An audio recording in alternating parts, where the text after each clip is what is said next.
Sí, sí. Bueno, pues si os parece, empezamos. Buenas tardes a todos. Mi nombre es Marta Reina y hoy os estoy dando la bienvenida en nombre de la Asociación Nacional de Ingenieros del ICAI. Bienvenidos a esta casa, a nuestra casa. Ahora también os va a dar la bienvenida Miguel Ángel Serrano, presidente de la Asociación Europea de Arbitraje. Nada, pues simplemente daros la bienvenida a todos los que habéis venido aquí presencialmente y a los que estáis conectados desde casa. Deciros muy brevemente qué hacemos desde la asociación, porque creo que aquí no todos nos conocéis. La Asociación Nacional de Ingenieros del ICAI es la institución que aglutina a los ingenieros que han pasado por la escuela de aquí de Alberto Aguilera, y desde la asociación lo que hacemos es cohesionar a la red. Una red que está conformada por los ingenieros que hemos estudiado aquí y una red que está conformada también por nuestra escuela, nuestra universidad y todas las empresas e instituciones en las que ejercemos la profesión. Hoy vamos a tener una mesa redonda que promete ser fantástica sobre arbitraje, que va a moderar nuestra compañera Inmaculada Blázquez. Inmaculada es fundadora y CEO de Ospren y será ella quien luego presente a los ponentes. Simplemente deciros que después de la mesa habrá un turno de preguntas. Podréis participar tanto los que estáis aquí como los que estáis conectados desde casa, y deciros que después tendremos también un aperitivo que ya está servido en las mesas de ahí atrás, en el que podremos continuar la conversación. Buenas tardes. Muchas gracias por su asistencia y bienvenidos a esta jornada de arbitraje y energías renovables, que espero y confío, dada la calidad de los ponentes y también de la moderadora, que va a resultar de sumo interés para todos los asistentes, y que además espero también contar con, como ha mencionado María Reina, María, Marta. Como ha mencionado Marta, esperamos contar con vuestras preguntas y comentarios para que así se abra un diálogo y debate que será sumamente provechoso. Y sin mayores preámbulos, le cedo la palabra. Muchas gracias. Bueno, buenas tardes a todos. ¿Se oye ahora? No. ¿Y estoy sonando muy bien? Hola, ahora sí.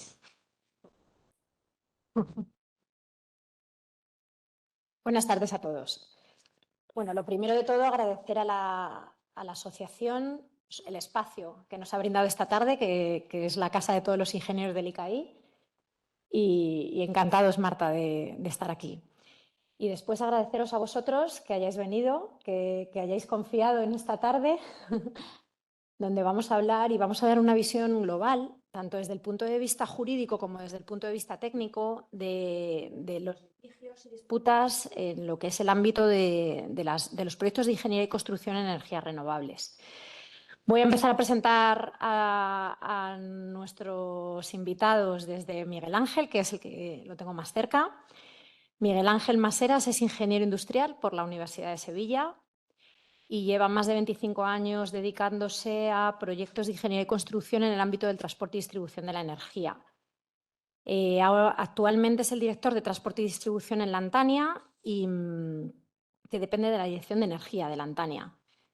Tiene experiencia, bueno, pues por citar algunos lugares exóticos, si me permites, Miguel Ángel, en litigios en Costa Rica, Marruecos, Kenia, Sudáfrica, Emiratos Árabes, India o Australia, entre otros. Son proyectos, litigios. En algunos. Bien, bueno, pues algunas de las geografías los proyectos acabaron en litigios. Ahora nos contarás. Muchas gracias por venir, Miguel Ángel. Bueno, a continuación está sentado José Antonio García. José Antonio García es economista por la Universidad de Salamanca y después de dedicar 8 años de su vida a viajar también por Washington, Londres y Copenhague, fundó la oficina de Bratel en Madrid. Bratel es un equipo de trabajo, bueno, que asesora a clientes en temas relativos a daños y perjuicios, competencia, políticas regulatorias y, en especial, su área de experiencia es el sector energético. Ha trabajado como perito regulatorio y en daños en más de 40 arbitrajes. entre otros, bueno, pues España, México, Turquía o Rumanía. Además, ha sido durante varios años profesor del MEPI de ICAI. Muchas gracias, José, por venir. A continuación está Enrique Abiega. Enrique Abiega es ingeniero industrial por la Escuela de Bilbao y es el actual director de JSG para España y Latinoamérica. Bien, entre otras ocupaciones, Enrique hace informes periciales y lidera reclamaciones en proyectos de ingeniería y construcción en relación con retrasos, sobrecostes y otros problemas. Ha trabajado también como experto en numerosos arbitrajes internacionales y en proyectos de energías renovables, sobre todo, bueno, pues en ámbitos como España, México, Perú, Chile, Argentina. También es tribunal en Dispute Board. Muchas gracias, Enrique, por venir, de verdad. A continuación está sentada Laura Rueda. Laura es licenciada en Derecho por la Universidad Carlos III y máster, a ver si lo digo bien, máster en arbitraje comercial y de inversiones por la American University de Washington.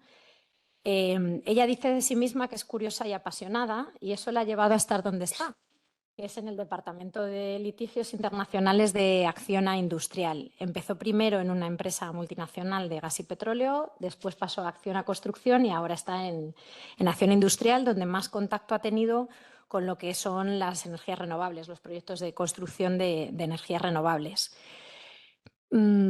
Experiencia a lo largo de todo el mundo. Bueno, ya nos contarás, Laura. Muchísimas gracias por venir.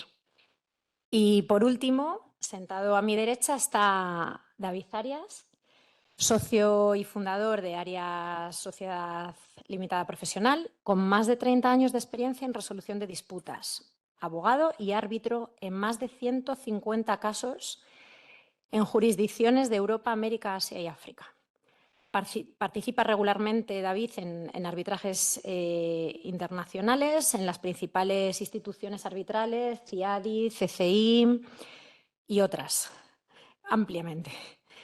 Además de esto, bueno, pues cuenta con una amplia experiencia como abogado en litigación comercial compleja y es padre de un ingeniero del ICAI, si me permites, David. Muchas gracias por venir también. Bueno, pues sin más y agradeciendo de verdad que os hayáis tomado el tiempo de venir, yo voy a empezar por el principio, ¿no? Cuando se firma un contrato. Y esta pregunta va a ir dirigida a Laura y a Miguel Ángel, que venís representando a la empresa desde el punto de vista técnico y desde el punto de vista jurídico. ¿Se están incluyendo las cláusulas arbitrales en los contratos de ingeniería y construcción? Sí, podéis coger los micrófonos. Sí, gracias. Bueno, si queréis empiezo yo. La respuesta es sí, con tal vez una condición, y es que siempre que el contrato sea internacional o tenga algún elemento de internacionalización. Yo al menos en mi paso por todas las empresas en las que he estado, me encuentro que todavía a nivel nacional se sigue prefiriendo tal vez un juzgado ordinario. La explicación puede ser varias, desde instrumentos garantistas como la Convención de Nueva York, que nos dan cierta seguridad en el marco internacional y no en el nacional, por ejemplo, como hasta el atasco de los juzgados. Pues no es lo mismo el atasco de los juzgados en España, que es mucho y lo sabemos, como en, por ejemplo, países como la India, ¿no? Luego también depende mucho también de qué tipo de contrato estemos hablando, ¿no? Tal vez aguas arriba o con un cliente en un proyecto importante, en este caso un tema de renovables, la cláusula arbitral está como más. Y sin embargo, aguas abajo, con contratistas, suministradores, es una cláusula que tal vez no se le está dando la misma importancia. Y por último, para mí, pasa a ser un más por el tema de la confidencialidad. No siempre interesa. Hay veces que la presión mediática es importante o es un buen arma en una disputa con un cliente o con quien sea la contraparte, pero es un elemento generalmente importante a la hora de tener una disputa.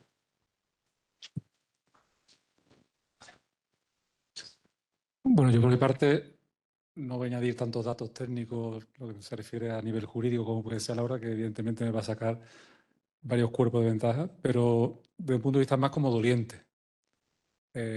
nosotros los técnicos nos dedicamos a intentar ejecutar proyectos y evidentemente quizás sea la parte del contrato que en muchas ocasiones casi menos cuenta le echemos cuando estamos negociando los contratos. Sin embargo, la experiencia nos dice que cada vez tenemos que incluirlo. Las cláusulas de resolución de disputas en general deben ser incluidas siempre en los contratos. Eso ya se sabía, ¿no?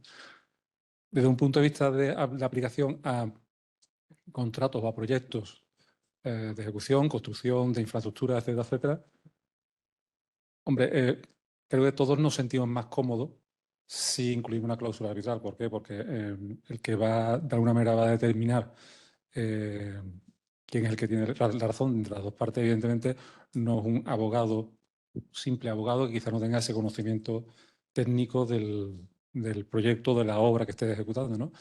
Sin embargo, un tribunal arbitral que supuestamente está formado por personal más o menos mixto, una parte más jurídica y después una parte más técnica del aspecto que se esté dirimiendo, pues evidentemente nos da siempre una mayor seguridad. Y lo que estoy a lo mejor aquí en España, como tú decías anteriormente, es más complicado todavía que se esté considerando esa opción de meter las cláusulas arbitrales, pues porque confiamos de alguna manera en la justicia aquí en España, ¿no? Pero, sin embargo, sí estoy absolutamente y 100% de acuerdo que cuando vamos al extranjero, teniendo en cuenta que hablamos de infraestructuras básicas, normalmente vamos a países, en muchas ocasiones, países en vía de desarrollo, que a lo mejor la seguridad jurídica que nos ofrece el país no es la adecuada y, por tanto, tenemos que ir a cláusulas un poquito más potentes, desde el punto de vista de cláusulas de resolución de disputas, más potentes como puede ser un arbitraje, y sobre todo un arbitraje internacional basado ya en las cámaras de comercio internacionales, etcétera, etcétera. O sea, si ya lo llevamos a un CCI, París o lo similar, pues ya entonces estamos del lado de la máxima seguridad, ¿no?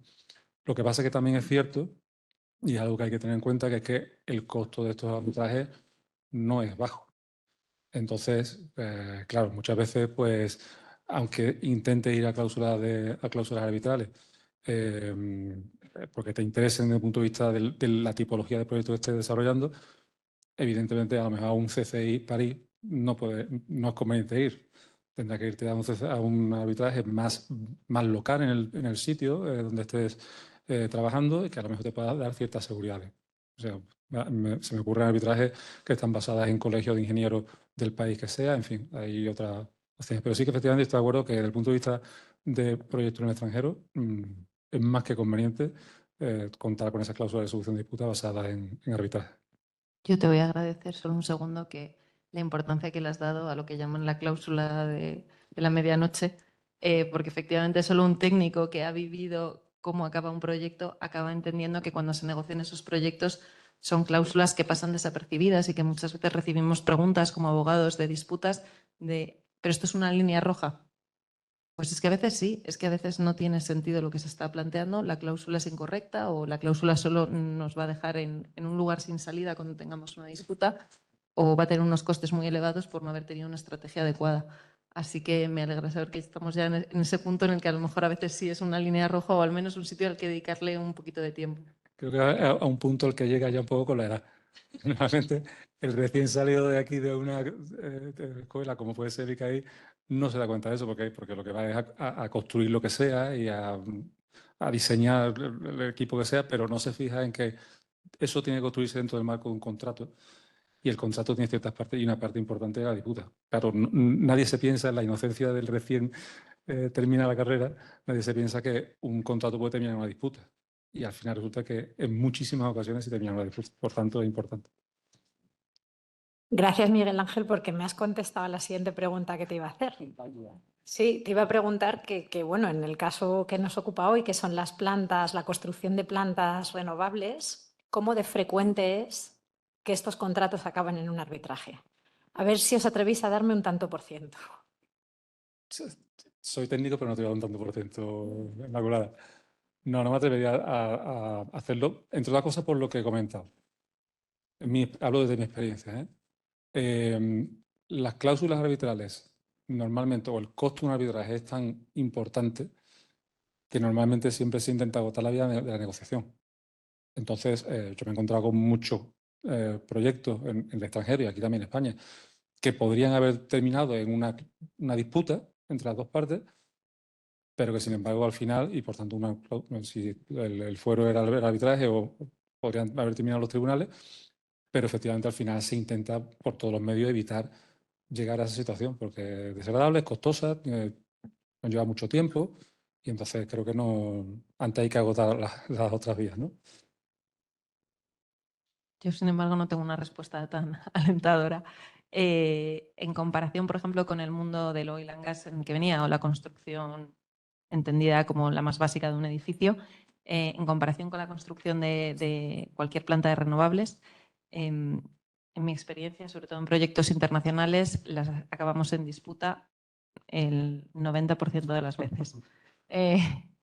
Por no decir siempre, le he dejado un margen del 10%. En mi experiencia, en el tiempo que llevo, es prácticamente siempre. De hecho, cada vez estamos más involucrados en el inicio del proyecto, porque viendo las perspectivas que nos esperan, ya cada carta se lee pensando qué va a pasar, ¿no? Y cómo va a ser utilizado en su contra.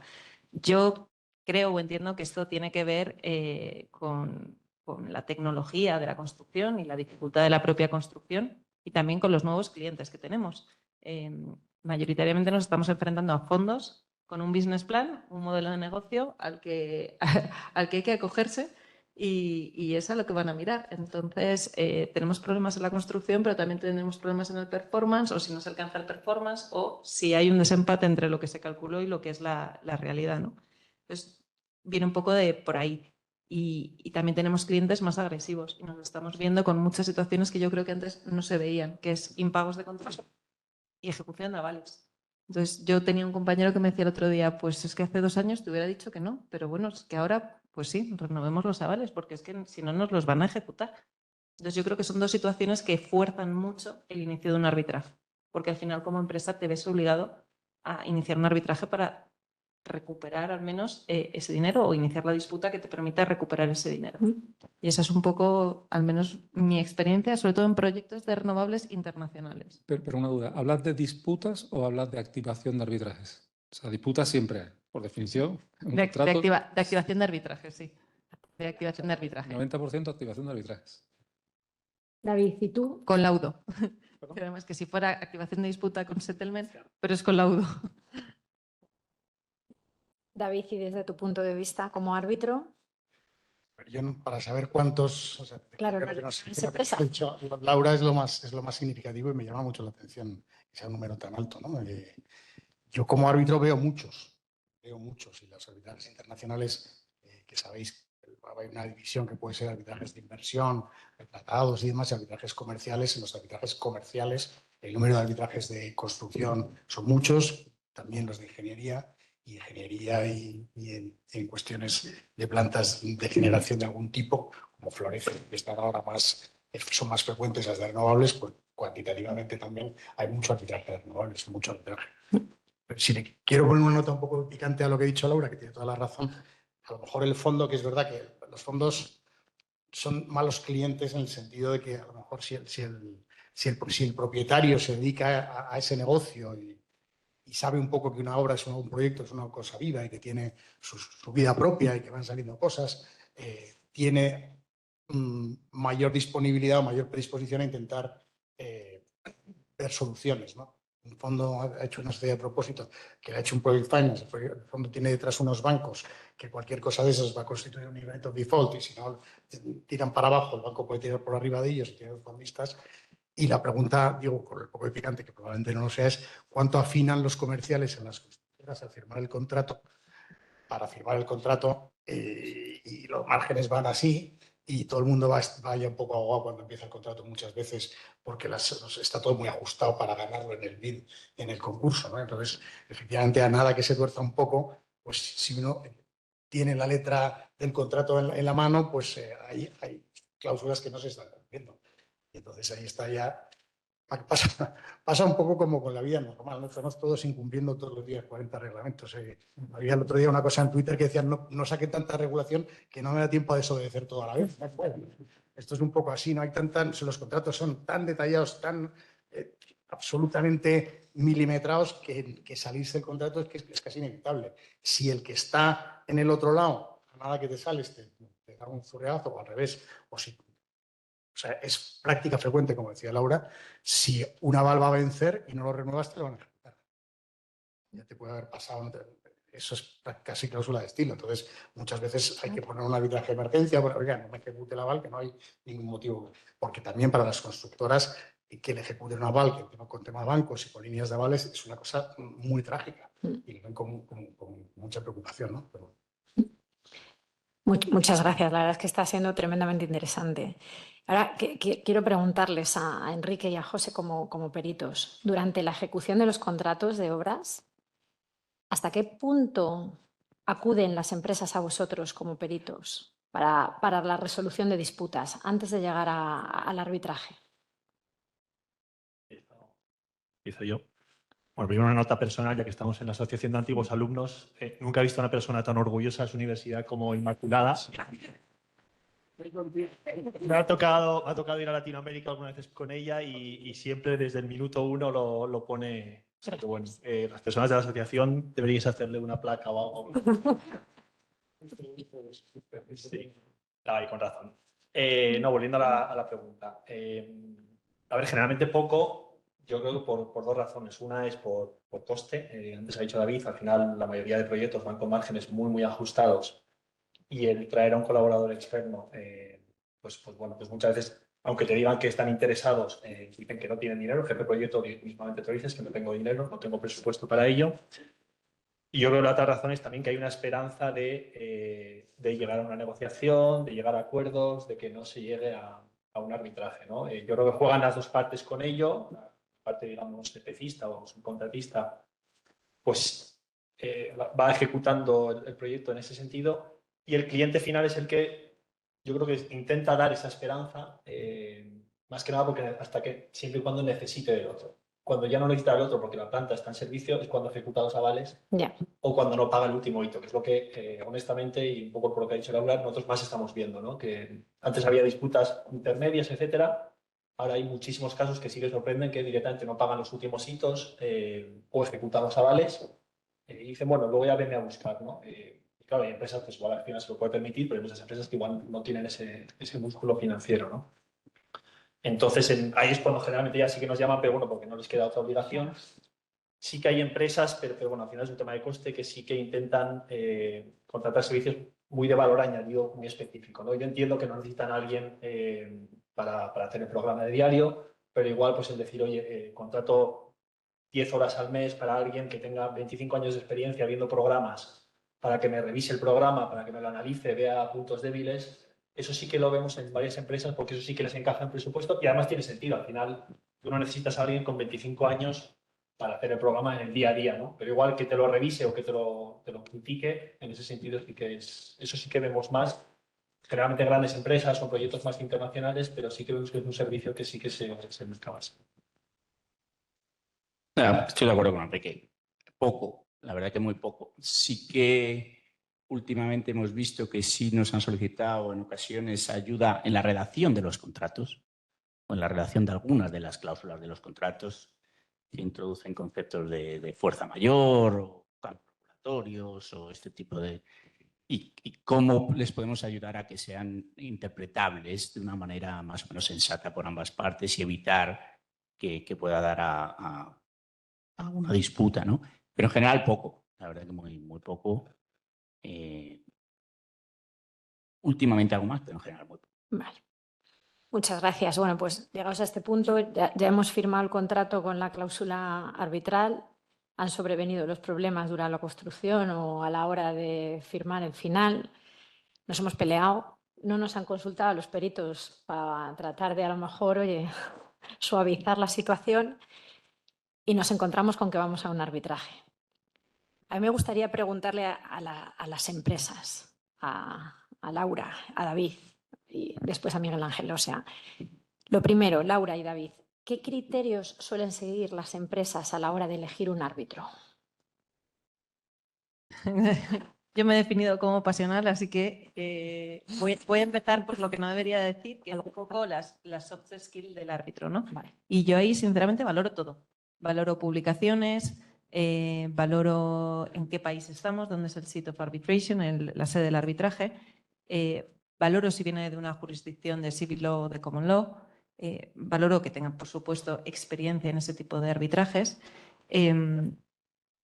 Y todo esto lo intento balancear con un tema que yo creo que David tal vez es la persona más adecuada para contestarlo, que es la disponibilidad de los árbitros, ¿no? Al final, cuando buscas requisitos como la experiencia, nombre, ciertas características, acaba haciéndose un embudo de árbitros y están muy ocupados. Entonces, lo queremos todo. Entonces, nos estamos encontrando con proyectos en el que a veces estamos renunciando a lo mejor a un poco de experiencia o de renombre a cambio de mayor disponibilidad. No siempre es así y en casos muy grandes o de mucho impacto económico, pues se prefiere un árbitro como pudiera ser mi compañero de renombrado prestigio, conocido, con equipo. Pero bueno, yo creo que él es tal vez el que está más preparado para contestarnos a esto, ¿no? ¿Cómo balanceamos experiencia con disponibilidad? Gracias. Bueno, el mundo del arbitraje, al final, los árbitros que somos árbitros y que nos nombran es porque la gente confía en nosotros, ¿no? Confía en unos y en otros.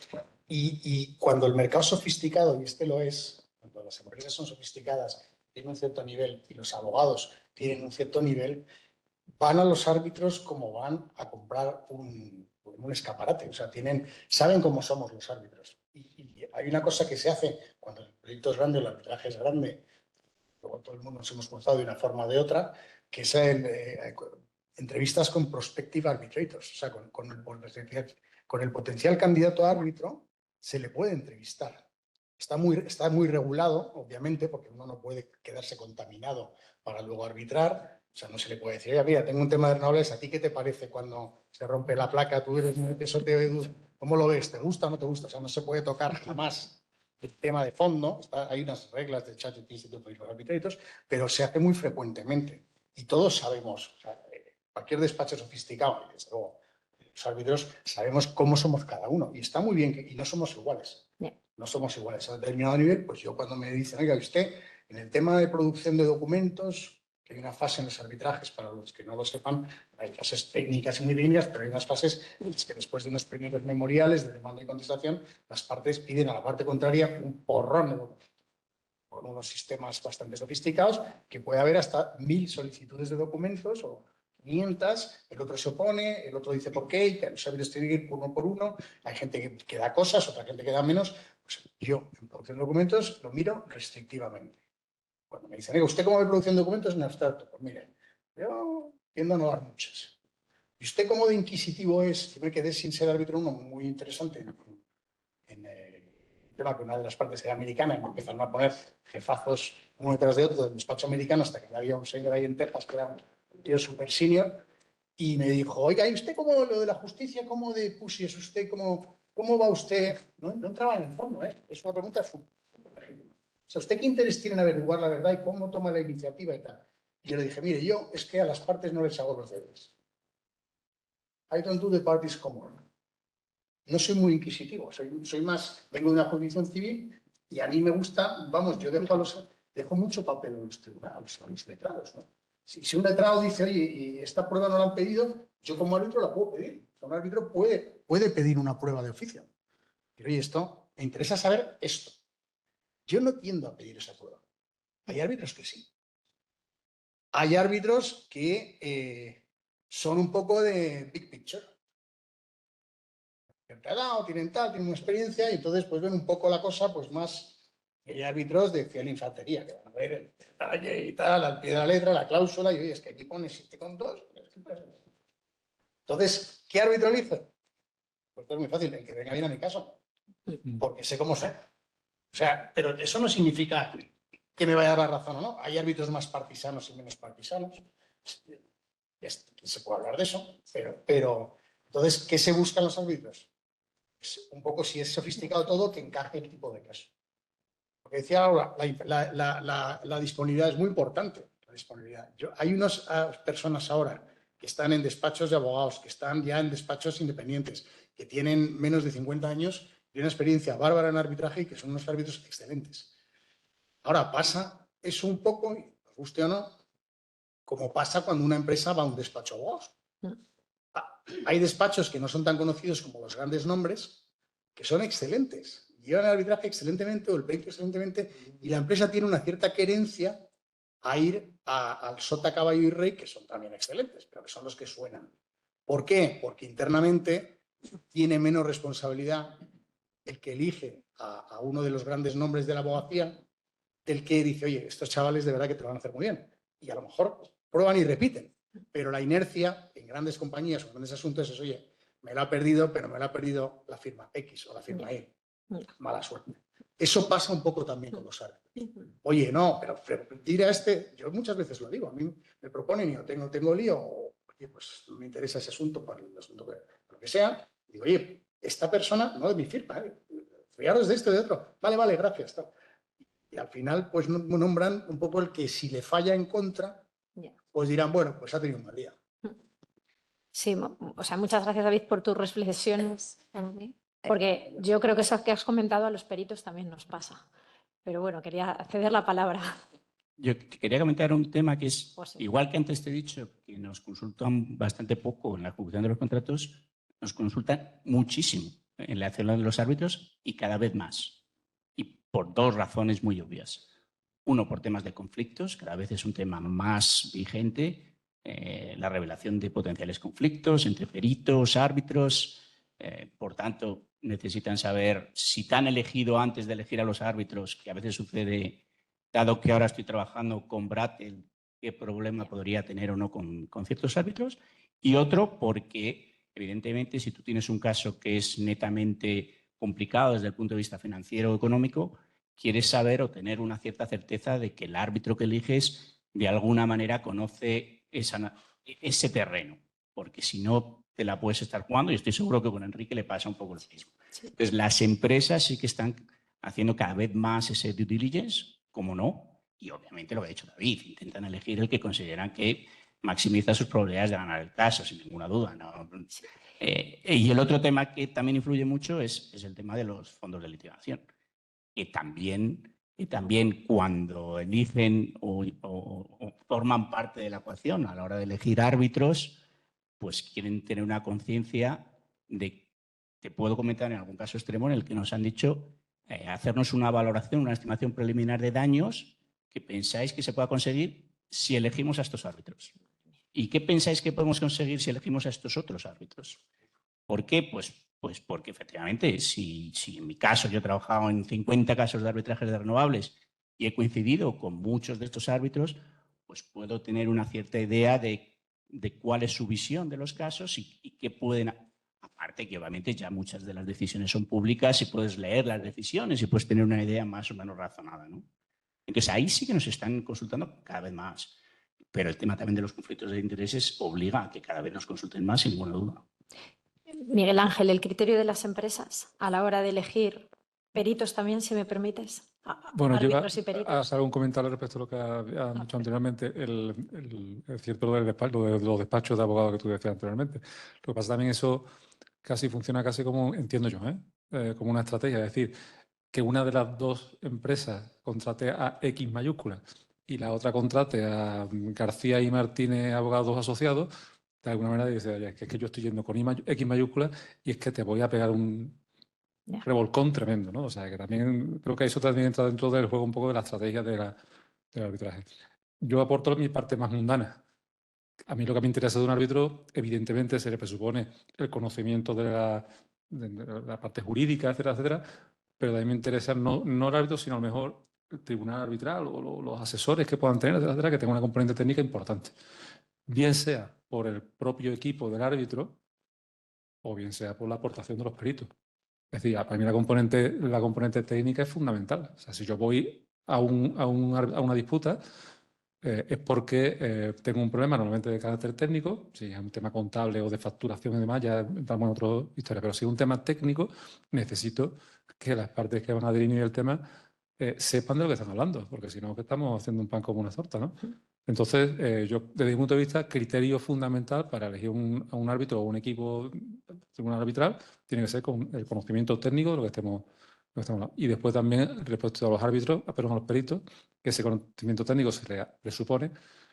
Cuando llega el momento de defenderlo, a mí esa capacidad, y como decía antes Laura, esas soft skills, esa capacidad que tenga de transmitir lo que ha encontrado, de convencer, ese tipo de... A mí eso creo que es algo que debe ser fundamental.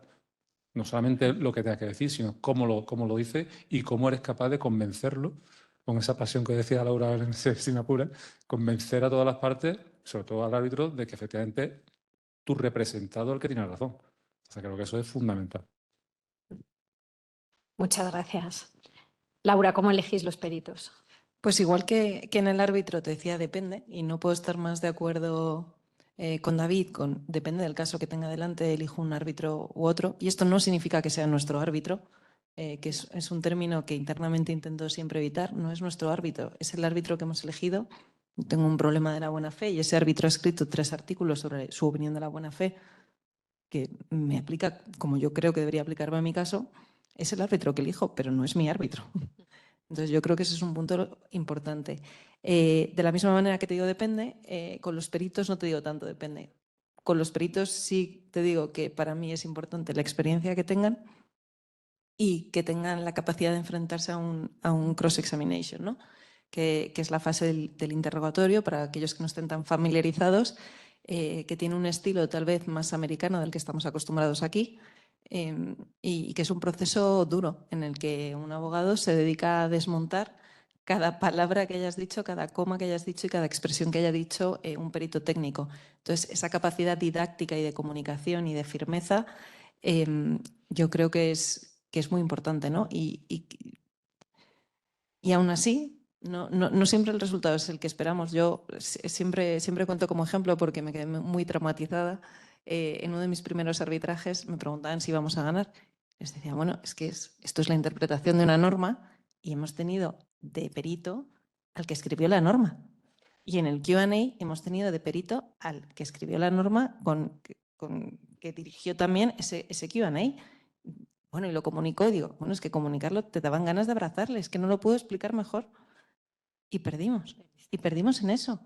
Buscaron otra alternativa diferente. Y digo, pero vamos a ver, si es que me has pedido la interpretación de una obra de Shakespeare y te he traído a Shakespeare. Me lo he levantado, he venido, he testificado, lo he hecho de maravilla y tú te has salido con otra cosa.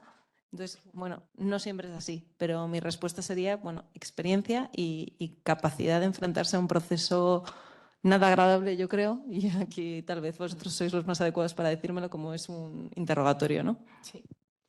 Sí, yo en ese sentido también, bueno, pues quería trasladar, gracias a vuestras aportaciones de verdad, pero quería trasladar un poco ahora a los expertos peritos como son Enrique y José, o sea, realmente, ¿qué apoyo es capaz de dar un experto a un tribunal arbitral desde vuestra experiencia?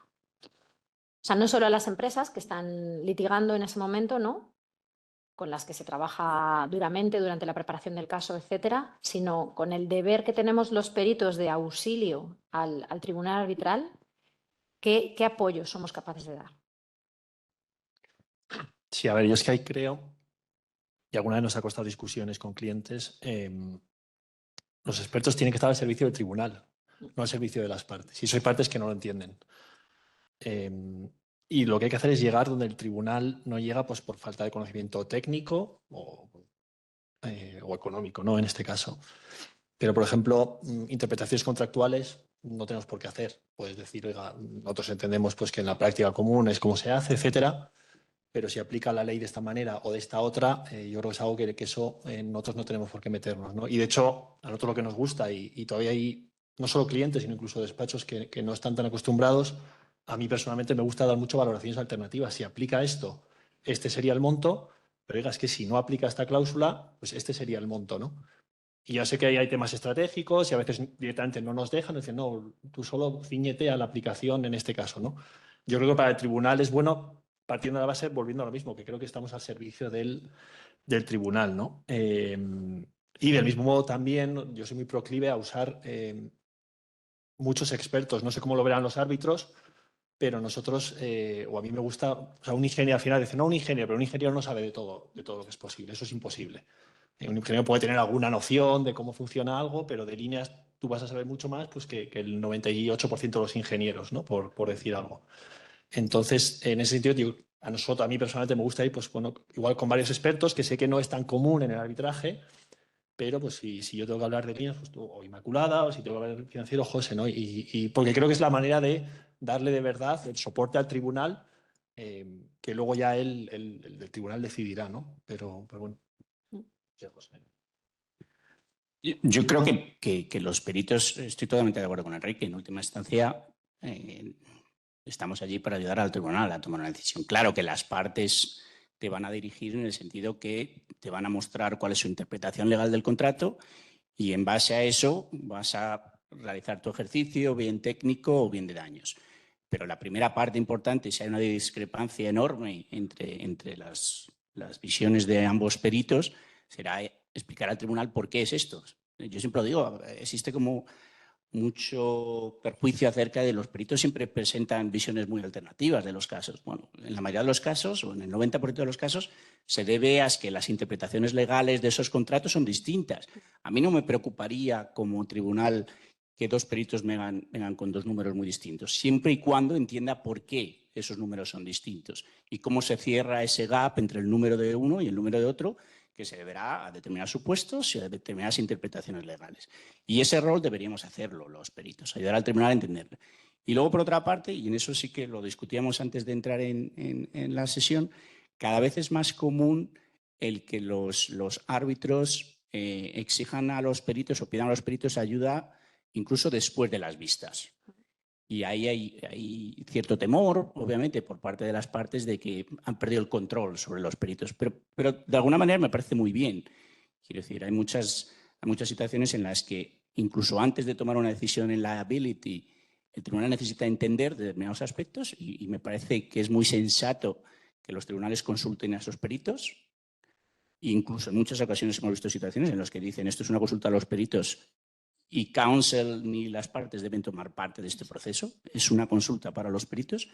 Incluso muchas situaciones, cada vez más común también, en los que se establece un laudo que establece la decision en liability y los famosos principles of quantum. Y entonces el tribunal dice, sobre todo en casos muy complicados, dice, bueno, pues ya tomo la decisión en liability, llamo a los peritos y como me presentan dos versiones muy alternativas, ahora ya he cerrado muchos de esos gaps, vuelvan a correrme los números con estos supuestos técnicos o con esta decisión en liability, tanto desde el punto de vista técnico como desde el punto de vista económico. Me parece que es muy útil y de verdad que yo cada vez más animo a los tribunales a que hagan uso de esos peritos.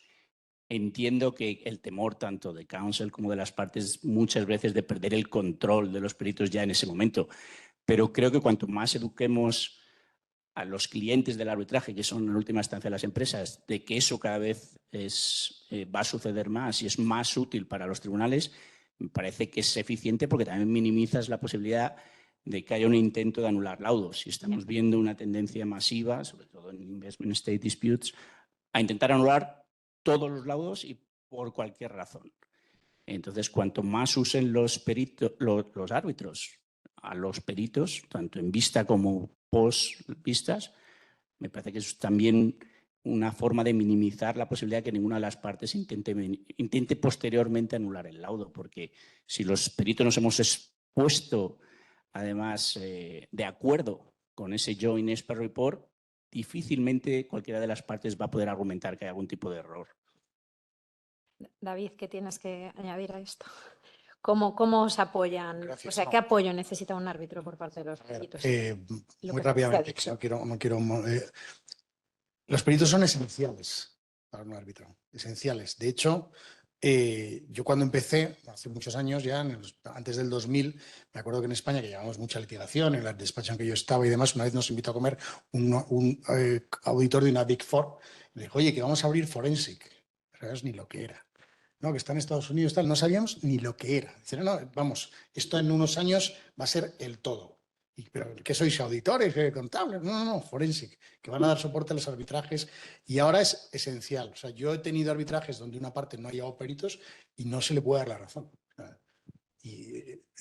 Y no se le puede dar la razón, simplemente. O sea, estás en unos estándares de calidad y de necesidad de prueba y de acreditación que si uno hace Ahora he tenido que un ingeniero in-house ha hecho la práctica.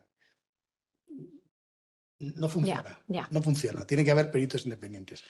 Cosas que pides de los peritos. Los árbitros somos muy reacios. O sea, primero, no tiene que haber black boxes en la pericia. Es decir, hay que entenderlo, tenemos que entender. Somos torpones, con el tiempo nos vamos enterando ya de las cosas, ya nos enteramos el descuento de flujo de caja, lo que es la beta, lo que es el tal, nos vamos enterando de las cosas y ya las vamos viendo, pero no tiene que haber cajas negras. Y somos reacios, aunque es verdad que lo que dice José, que a veces nos dirigimos a ellos, sabemos que eso no es que nos cueste, pero sabemos que eso implica tiempo y costes. Entonces, pedir una nueva pericia... Yo soy muy contrario, perdón, abro paréntesis, a que el tribunal nombre un perito, distinto de los de las partes. Que esa es otra cosa que a veces se dice, no, pues que el tribunal nombre su propio perito. Caramba, o sea, están las partes, se han gastado el dinero en sus abogados, se han gastado el dinero en sus peritos. Y ahora quieres tú que te haga el trabajo un tipo, bueno, para pues, oye, pregunta a los peritos de las partes que están contratados y lo sabe. Soy muy reacio, a veces lo necesitas. Alguna vez, excepcionalísimamente, es un tema que el idioma es tan incomprensible para un jurista que es que necesitas un tipo al lado que te esté contando, te lo esté traduciendo a ingenieril cristiano y lo necesitas, pero muy pocas veces. Entonces hay que tirar de los peritos sin cajas negras y si el tribunal, que eso lo ha dicho muy bien Enrique antes, si el tribunal dice esto no me gusta, aquí no, esto no ha pasado, que no se caiga la pericia. Porque hay veces que, como es un elemento esencial del cálculo, desde luego nosotros no metemos las manos en los Excel, no te digo ya en el, ¿cómo se llama? Es el programa Primavera, ¿no? No, y en el Excel tampoco, y en el Idea Análisis tampoco nos atrevemos, y entonces, pero sí que hay que entender y el dar estadios de cómo agrega la suma total y cómo se puede sacar una y que no se te caiga todo es fundamental. Y luego ya, eso es un tema de estrategia de abogado, que yo también soy abogado, es muy bueno que las pericias vayan por lonchas también. De, oye, esta no, pero esto sí que funcione. Pero son esenciales, vamos. Muchas gracias. La siguiente pregunta va también para ti, David, ya que tienes el micrófono en la mano. También quería que la contestara José. O sea, cuando se dicta un laudo, ¿hasta qué punto se busca un equilibrio de los intereses de los implicados en el arbitraje? Eso pertenece a la prehistoria. Jamás. Antes pasaba. Antes se decía split the baby, ¿no? Un poco y como el que sube mucho la reclamación. Voy a pedir 1.000 para que por lo menos me den 500. Bueno, vas a pedir 1.000, igual te dan 10. ¿No? Y has pagado unos honorarios de árbitros mucho mayores, y has pagado unos honorarios de corte mayores. Ahora mismo eso no pasa. Vale. No pasa. Y en las costas, el 99,9%, aunque el tribunal tiene soberanía para hacer lo que le dé la gana, se aplica el principio cost follow event, que es que en función de cómo se estima la demanda, se estiman las costas. Eso es, decir, puedes tener lo que es la guinda del pastel, el sazonador de, oye, hombre, este tema, puedes intentar, si te ha parecido que ajustar alguna cosita menor, tal, que no sea summa injuria, ¿no? Que dicen en el derecho romano, la rajatabla, hombre, pues, pero no se trata jamás de contentar, en absoluto. José, ¿tu experiencia? Estoy de acuerdo con David. Yo nunca lo he visto y tampoco creo que sea razonable pensarlo. Sí que he visto que empresas siguen pensando así, te soy muy sincero. O sea, hay empresas que siguen buscando canners out there y que sí que genera cierta tensión cuando tú estás preparando ese informe pericial en el que le tenemos que decir, oye, yo siempre lo digo y lo digo cuando doy clase, o sea, las empresas deberían pensar que un laudo es la multiplicación de dos factores. Lo que pides por la probabilidad de ganar. Y normalmente cuando pides mucho, la probabilidad tiende exponencialmente a cero. Entonces, tienes que decidir. Y entonces las empresas se olviden de ese segundo factor, que es la probabilidad de ganar, ¿no? Siempre piensan que porque pidas mucho. Y por mi experiencia estoy totalmente con David, que creo que eso ya es una cuestión de la prehistoria y que esto ya hemos llegado a un punto de especialización, de que no quieres ir pidiendo cosas que no puedes defender, entre otras cosas porque sabes que del otro lado vas a tener buenos peritos y vas a tener buenos abogados y el tribunal lo huele. Pues la verdad es que me alegra muchísimo oír esto, O sea, porque es una garantía más para que se trabaje con arbitrajes al final. Perdón, 10 segundos. Yo cuando Sí. iba, ahora ya no voy a ver clientes de que me den asuntos y tal, ya estoy muy mayor. Pero cuando iba a hacer pitches a los despachos, Sí. perdón, a las empresas que iba, oye, tal, somos abogados, tal, y algunos me decían, no, mira, abogados tengo un montón, pero árbitros hay poco, te voy a nombrar árbitro. Y dije, les decía siempre, no me nombres árbitro, quiero que me nombres árbitro. Claro. Porque te voy a fallar en contra si tal, y me vas a odiar y me vas a poner listas negras. Ah, claro.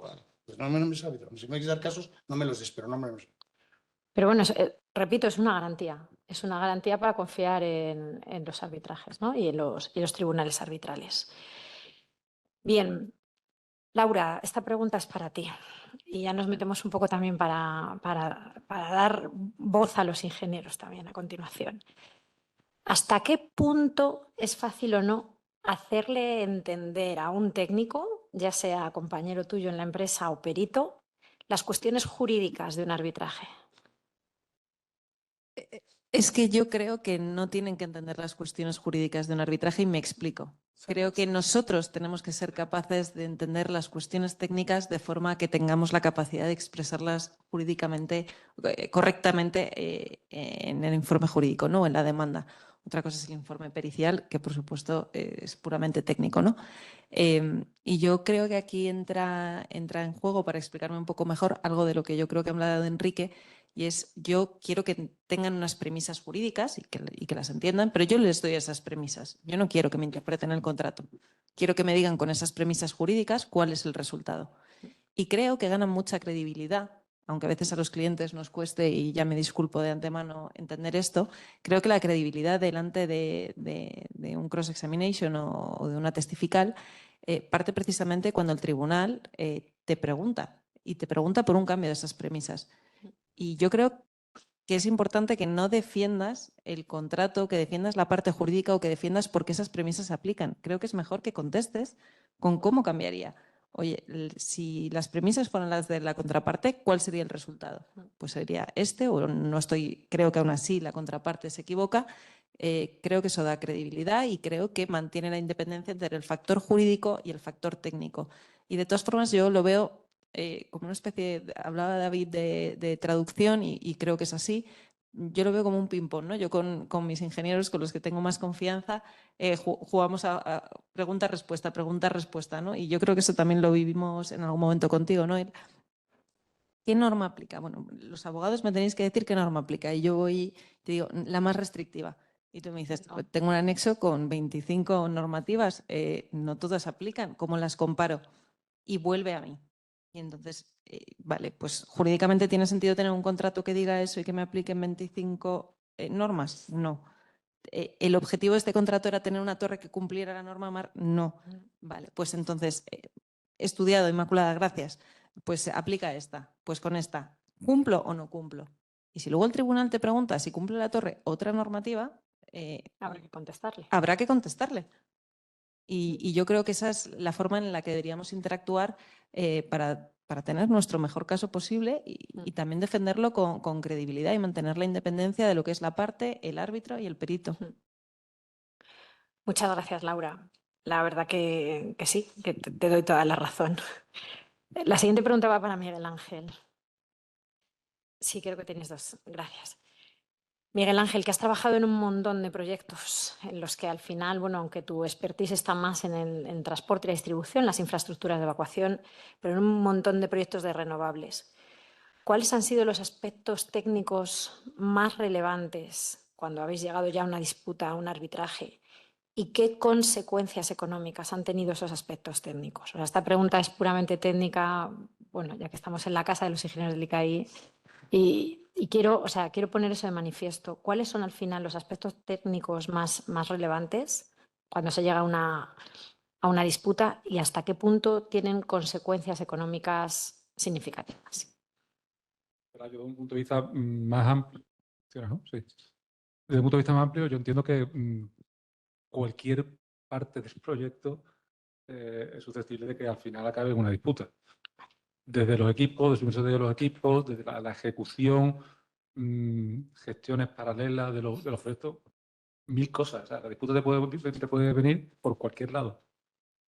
A nivel de suministro, bueno, son suministros críticos, Me refiero, por ejemplo, no sé, a las placas, a los aerogeneradores, a los inversores, al material crítico como hoy, por ejemplo, son los cables subterráneos para las evacuaciones. La casuística es tremenda, tremenda. ¿Por qué? Porque muchas veces lo que se refiere a los equipos, hay pocos fabricantes especializados. El mercado muchas veces está copado con ellos. Juegan un poco ahí a ver cuál es el cliente que más les interesa, dependiendo del país, dependiendo de la cantidad de dinero que pueda tener, dependiendo de mil factores, ¿no? Entonces, a partir de ahí, el problema te puede venir en cualquier sitio. Eso es lo que se refiere a suministros. Suministros críticos son los fundamentales. Últimamente estamos viviendo la influencia que tiene la situación política actual, ¿no? Hace un año los paneles solares me consta que subieron muchísimo, ahora están cayendo bastante. El tema de los transportes, estamos hablando de equipos que son críticos para las plantas y que no se compran en las ferreterías de la esquina. Tienes que ir en muchos casos a China, tienes que ir en muchos casos a países de Oriente Medio, lo que sea, y ahí entran muchísimos factores. La logística ocupa un factor importante, así como también, por ejemplo, los cambios euro-dólar. También afectan muchísimo. Claro, si tú haces después en un contrato te puedes cubrir de alguna manera, pues, lo que sé, pues incluyendo cláusulas de revisión de precios, por ejemplo, para los equipos, etcétera. Pero muchas veces no eres capaz de meterlo dentro de los contratos. Con lo cual, tienes un riesgo con el cual tienes que convivir de la mejor manera posible y que debes intentar minimizar, ¿no? Eso es lo que se refiere a equipos. En lo que se refiere a instalaciones, cuando te vas sobre todo fuera, tiene que contrafinar con recursos locales. Los recursos locales en la infraestructura o en la infraestructura que estamos nosotros construyendo no encuentras tantas empresas, tantos recursos especializados. A lo mejor puedes formarlos si tienes una cartera de proyectos razonablemente amplia, puedes formar nuevos recursos para, yo qué sé, para montar las torres de los aerogeneradores o para instalar, no sé, las partes internas de una subestación, un cableado, etcétera. Pero, por ejemplo, se me ocurre un tendido aéreo, tú que viene además tiene experiencia de la parte de tendido aéreo, es complicado formar a gente que te rindan trabajando a 40 metros de altura, eso es muy difícil. Entonces, tienes también un riesgo importante que es complicado muchas veces recogerlo. Y claro, ¿en qué influye eso? Pues en que después se te dilatan los tiempos, tú haces una previsión de cuánto va a durar la obra y resulta que en vez de 12 meses dura 15 y ya tienes el problema, porque ya empiezan retrasos, empieza posibilidad, riesgo de ejecución de avales, le intentas vender al cliente de alguna manera la problemática que tienes, porque a lo mejor en el contrato no está recogido toda esa casuística, en fin, miles. Y yo sí que, cuando me estaba haciendo la pregunta, me estaba acordando de un caso particular. Uno de los arbitrajes que he vivido fue en Kenia, en un contrato allí de una línea y una subestación. Y eso no era CCI, era con el Colegio de Ingenieros de Nairobi. Y bueno, el principal problema que tuvimos ahí, por el cual tuvimos que hacer una arbitraje, era porque en el contrato se decía que los derechos de paso para acceder a cada una de las torres corrían por cuenta del cliente y además teníamos que contar con ellos desde el minuto cero del proyecto, cosa que no sucedió. Entonces íbamos a hacer la cimentación, llegamos allí, te encontrabas con la tribu de turno y decía, no puedes entrar por día, no, que tienes que irte 5 torres más para allá, te van a hacer la torre que es de 5. Ahora tienes permiso, pero tienes que ir ahora. No, mire usted, estoy terminando la torre anterior, déjeme usted que termine. No, es que tienes que ir ahora, si no vas ahora, y perdías el paso. Entonces ibas constantemente saltando de un sitio a otro y al final llegamos a una situación que era absolutamente insostenible. Con lo cual, al final tuvimos que activar. Bueno, ese fue uno de los problemas, aparte hubo varios más, ¿no? Como ya en pagos y demás, ¿no? Pero quiero decir que el problema técnico en esos contratos puede surgir de donde menos te lo esperas. Sí. De donde menos te lo esperas. De cualquier sitio. O sea que, y después el impacto económico que puede tener, pues no sé, es difícil ahora mismo de considerar, pero bueno, es claro que te puede aparecer por muchos sitios. Muchas gracias. La siguiente pregunta va para Enrique, sobre todo, porque, bueno, pues siguiendo eso con las cuestiones técnicas y los ingenieros, ¿cómo podemos los ingenieros ayudar a los economistas y, en última instancia, a los juristas y al tribunal arbitral en estos casos de arbitraje? Enrique. Bueno, al final es una cadena, ¿no? O sea, primero viene la parte técnica. Yo creo que a José, en el fondo, le da igual si el tracker está bien diseñado o mal. Lo que quiere saber es las fechas, si aplica desde el principio, que estaba bien diseñado, o aplica 3 meses más tarde cuando se implementó el nuevo diseño que exigió el cliente, ¿no? Por decir algo, porque al final el cálculo pues, de PPAs, de lucro cesante, de daño emergente, lo que necesitan son unas fechas que luego de ahí él lo va a tratar para dárselo al árbitro, ¿no? Yo creo que no necesitan meterse en la materia, lo que necesitan es un input. O sea, al final nuestro output va a la parte financiera y el output de la parte financiera va al tribunal arbitral. Muy pocas veces hay discusiones meramente técnicas que vayan directamente al tribunal sin un impacto económico, ¿no? Yo creo que son sobre todo fechas. De hecho, siempre que trabajamos en el fondo es, oye, dime en qué periodo es aplicable, desde cuándo calculo el lucro cesante, desde cuándo calculo este daño, ¿no? Si el análisis de retrasos está hecho por este método o el otro, en el fondo no creo que se vayan a meter ahí, sino que van a tomar nuestro output como un input para ellos fabricar su propio output. Enrique es demasiado modesto. Gracias. Hemos utilizado ingenieros para muchas cosas y hemos utilizado a Enrique para muchas más cosas que son, es verdad que son inputs para el modelo financiero, pero son inputs necesarios y sin esos inputs no tenemos modelos de daños, ¿no? Y a veces, muchas veces no tenemos ni casos.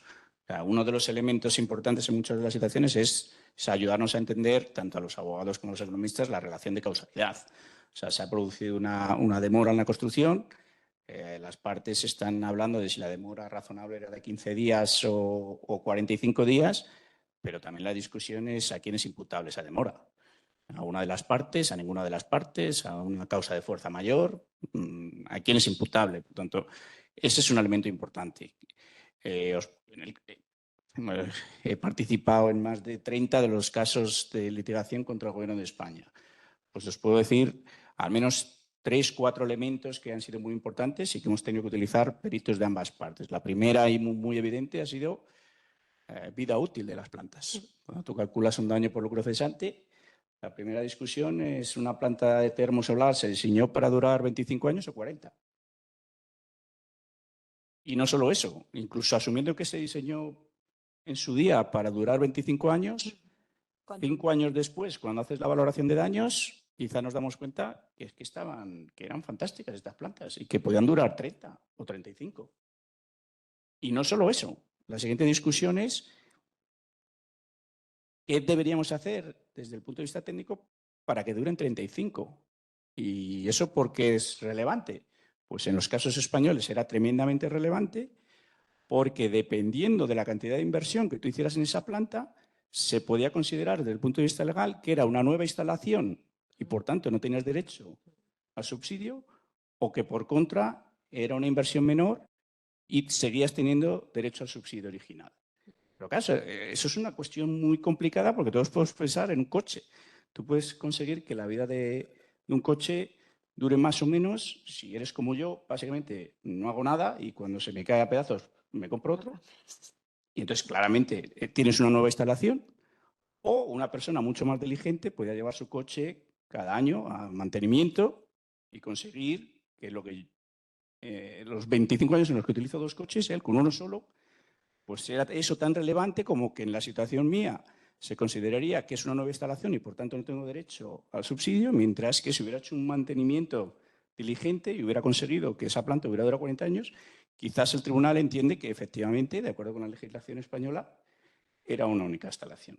Entonces, vida útil era un elemento primordial. O sea, los daños volaban dependiendo de si decías 25 o 30. Otra cuestión muy relevante, por ejemplo, en el caso de las termosolares, era qué consecuencias podía o no tener el que el gobierno decidiera eliminar el subsidio a la producción con gas. ¿Cuánto caía la producción de la planta? ¿Cuánto caía la eficiencia de la planta?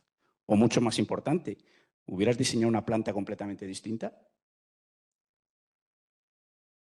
Eso es un aspecto puramente técnico que solo ellos nos pueden ayudar. Otro elemento muy importante ahora, por ejemplo, en México, está siendo, y todavía no se ha acabado diseñando, no sabemos si se acabará diseñando toda la reforma, pero uno de los argumentos que ustedes realizando el Gobierno de México es que plantas privadas, tanto renovables como no renovables, no se pueden mantener en ese país dado las condiciones del sistema eléctrico.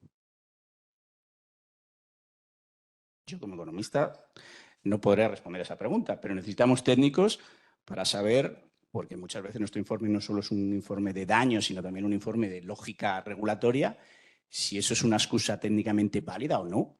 ¿Realmente es cierto que instalar 2.000 megavatios más en la red mexicana va a hacer caer el sistema? ¿Es verdad? ¿No es verdad? Eso es un elemento técnico.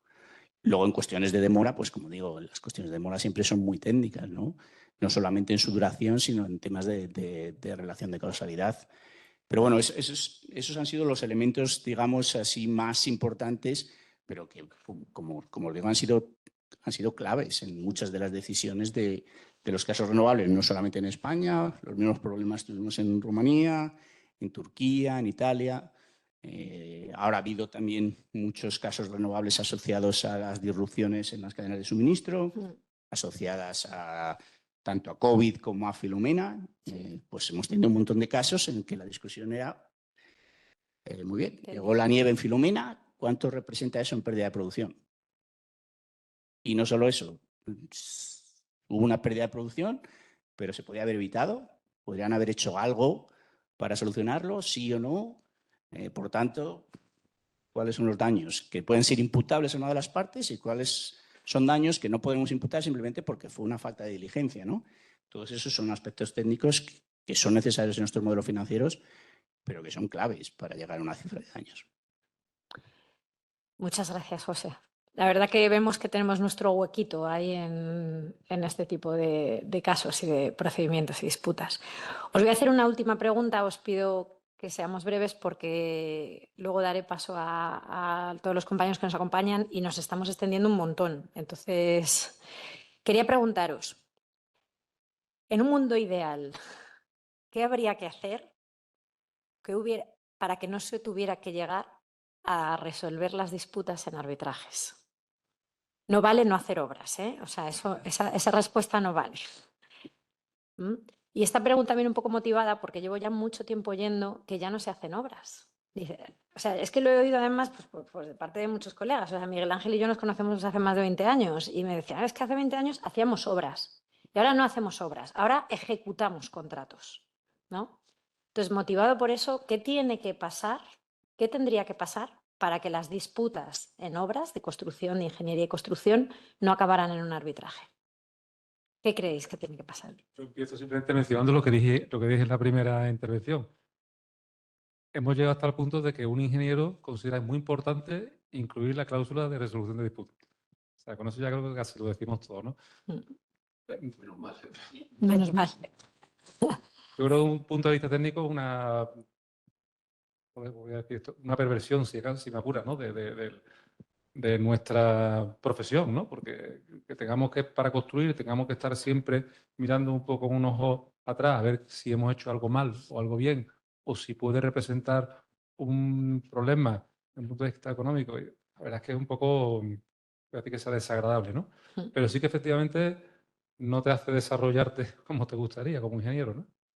Entonces, en ese sentido, tengo esa sensación. Después de 20 y tantos años trabajando, tengo la sensación de que efectivamente antes hacíamos obras y ahora, por suerte o por desgracia, tenemos que tener una implicación muy importante en el contrato, tanto en el desarrollo del contrato antes de la firma, como después conocerlo para después, durante la ejecución, no incurrir en problemas que después nos puedan ocasionar temas económicos, ¿no? Fallos económicos, ¿no? José. La verdad que no lo sé, no tengo una respuesta. Simplemente mi visión de esto es porque es malo que se resuelvan por arbitraje.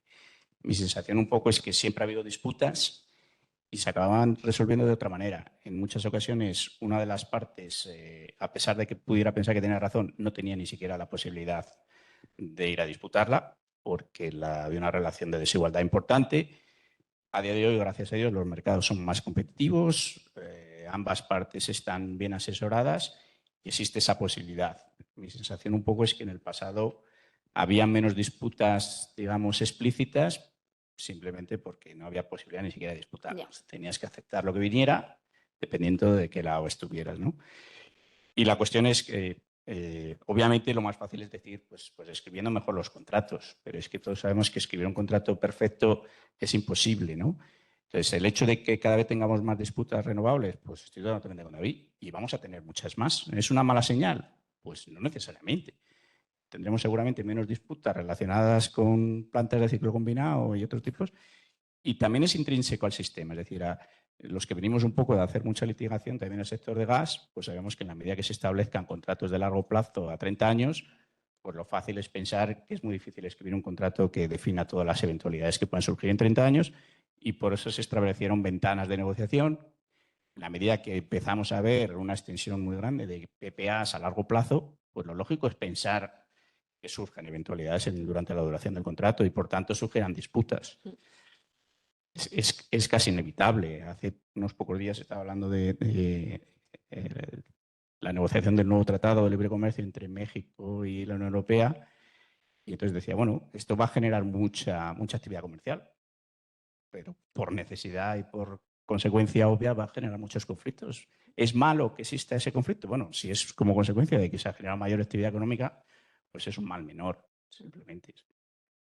Muchas gracias, José. Enrique. Sabéis, creo que el mundo ha cambiado tanto que es tan cortoplacista a todos los niveles que lo que antes se solucionaba pues, en una cena con gente que se conocía de muchos años, pero ahora cambias tanto de trabajo, cambiamos de país, que es prácticamente imposible, ¿no? Porque al final todos nos medimos por los resultados del hoy y no hay esa relación con pues, yo qué sé, una acción que igual tiene un cliente con el que lleva trabajando 20 años. Igual antes se daba más, ahora ya no es así, ¿no? Y al final tú en tu puesto de trabajo te juegas con los resultados del hoy.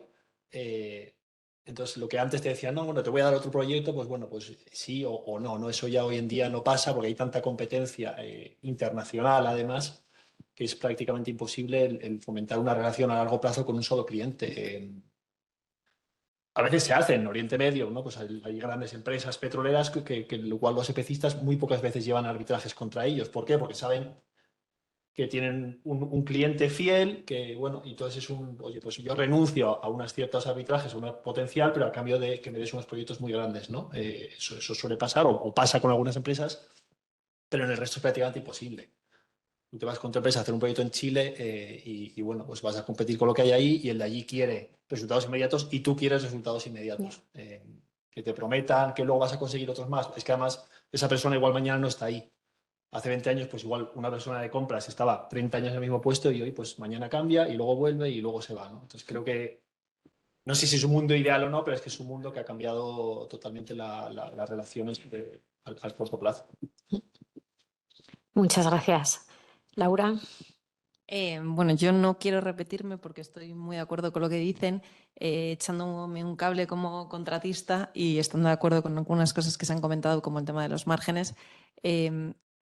Haciendo una comparación con el sector de la construcción tradicional y con el sector de la construcción en el ámbito de las energías y la diferencia que veo entre lo que acaba en litigio y lo que no acaba en litigio, yo creo que también falta un proceso de maduración en lo que es el desarrollo del contrato. Y me explico con lo que creo que es un ejemplo que vamos a entender todos, sobre todo los abogados. Yo no me he leído una cláusula de fuerza mayor nunca. Después del COVID, no, o sea, no os lo podéis imaginar. O sea, yo con mi madre he desarrollado un memo jurídico, mi madre que es médico, he desarrollado un memo jurídico sobre si la variante del COVID, SARS-CoV, no sé qué, es fuerza mayor, pero el COVID como tal, con la anterior variante, ya no es un evento de fuerza mayor porque es predecible, ya está aquí entre nosotros. Entonces, yo creo que todavía le falta cierta maduración a los contratos y la responsabilidad que actualmente estamos asumiendo como contratistas creo que tal vez está todavía un poco desbalanceada, ¿no? Y la presión que ejerce el cliente, que también tiene aguas arriba otras obligaciones que hemos ya mencionado, que son muy diferentes a las que cuando tradicionalmente construía algo y lo entregaba, creo que nos ponen a veces en situaciones de mucha presión y por lo tanto de mucha litigiosidad. Muchas gracias. David. A ver, en un mundo ideal. Un mundo ideal.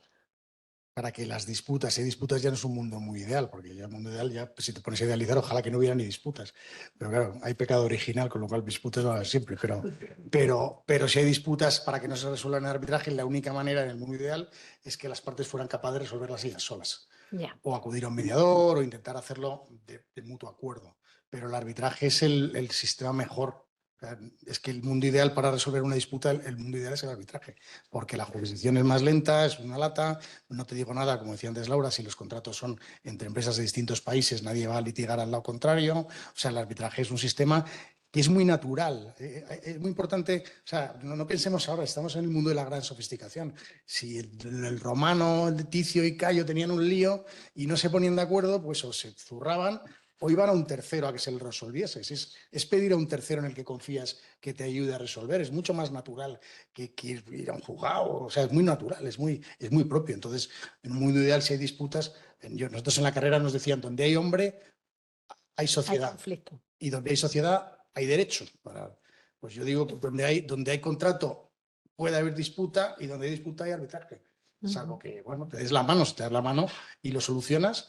Yo tenía había uno, o pactas otro sistema. Decía había un socio muy gracioso, un despacho americano, que decía, oye, el árbitro puede hacer lo que le da gana. Si yo soy autonomía y la libertad total. Si nosotros le damos un mono, un dardo y una diana, y si chufla, le pega, pago, y si no, no pago, y queremos resolverlo así, ¿a ti qué más te da?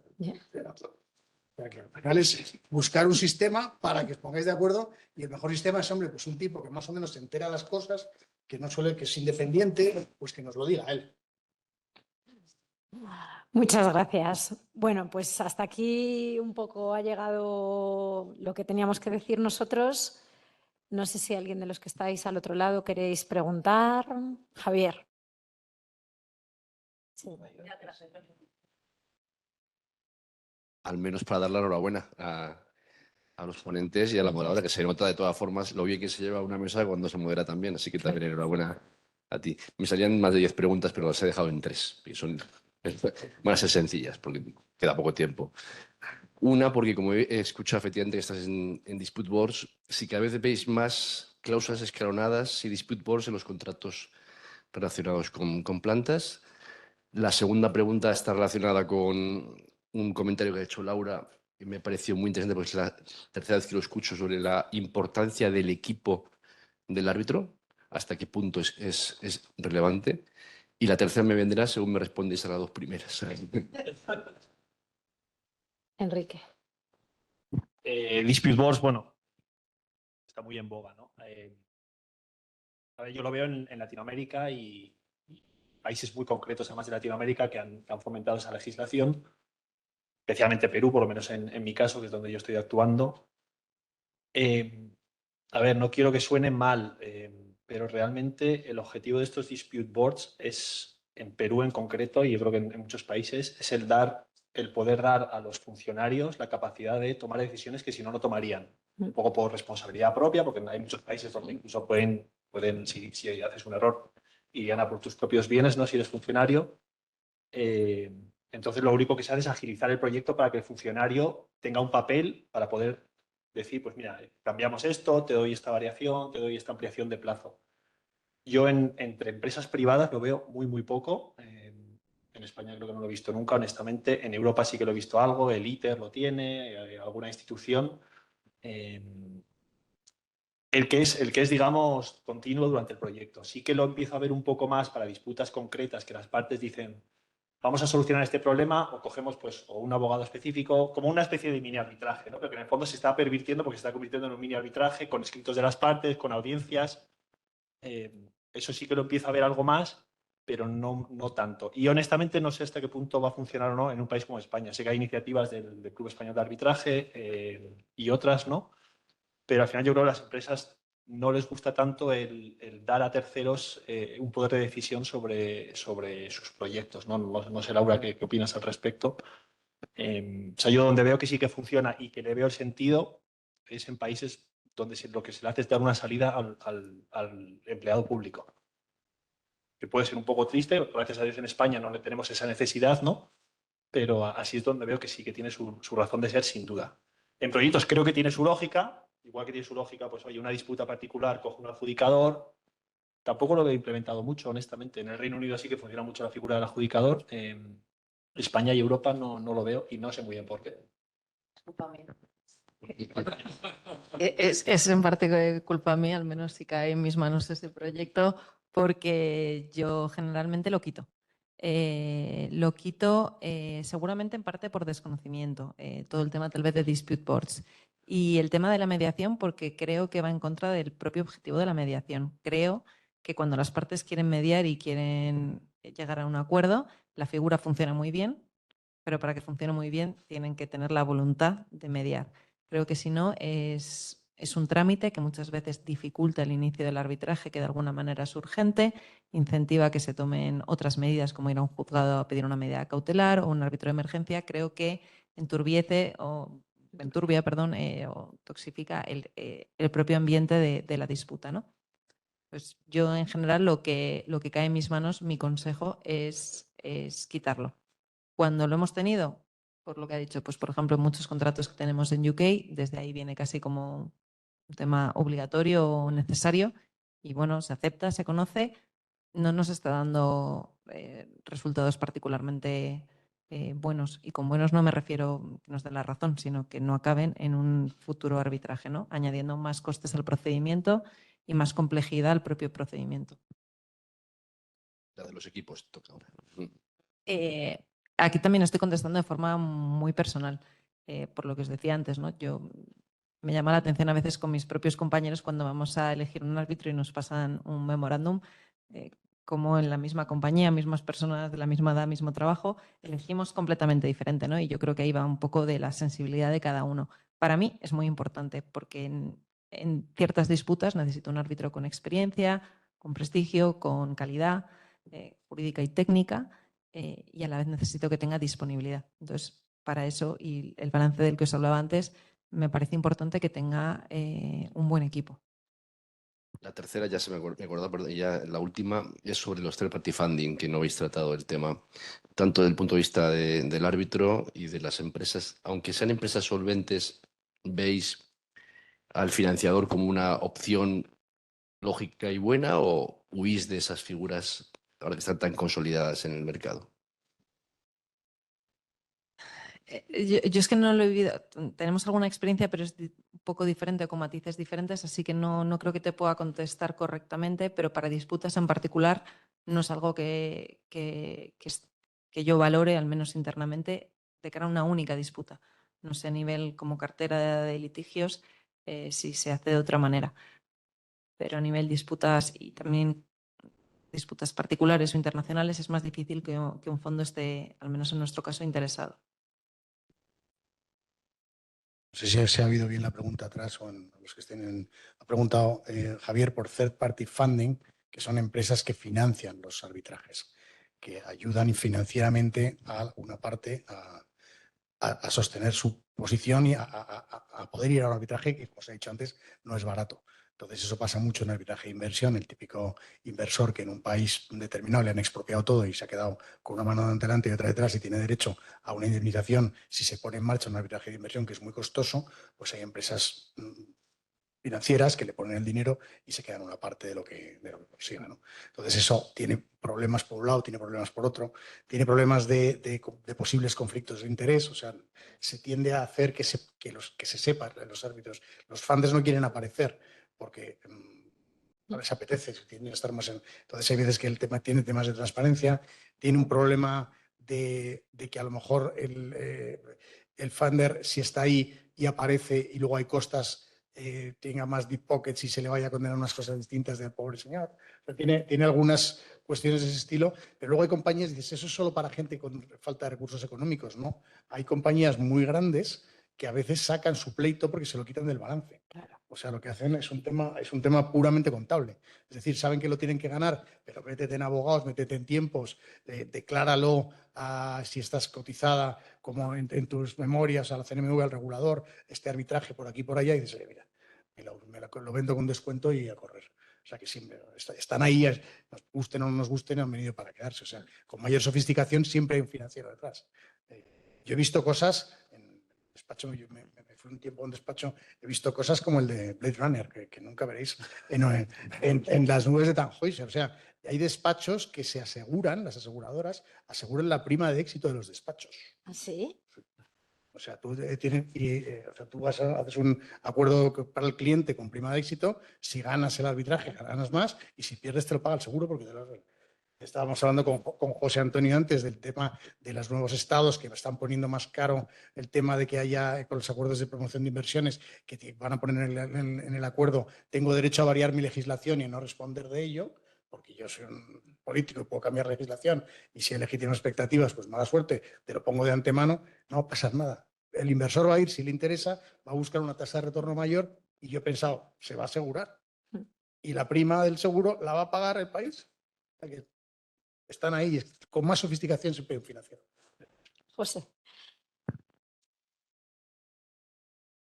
No es que vayan a venir para quedarse, es que ya están aquí desde hace mucho tiempo. O sea, yo te puedo decir, de los últimos investment state dispute que he hecho, creo que no recuerdo uno en el que no esté en algún momento un third party funding detrás.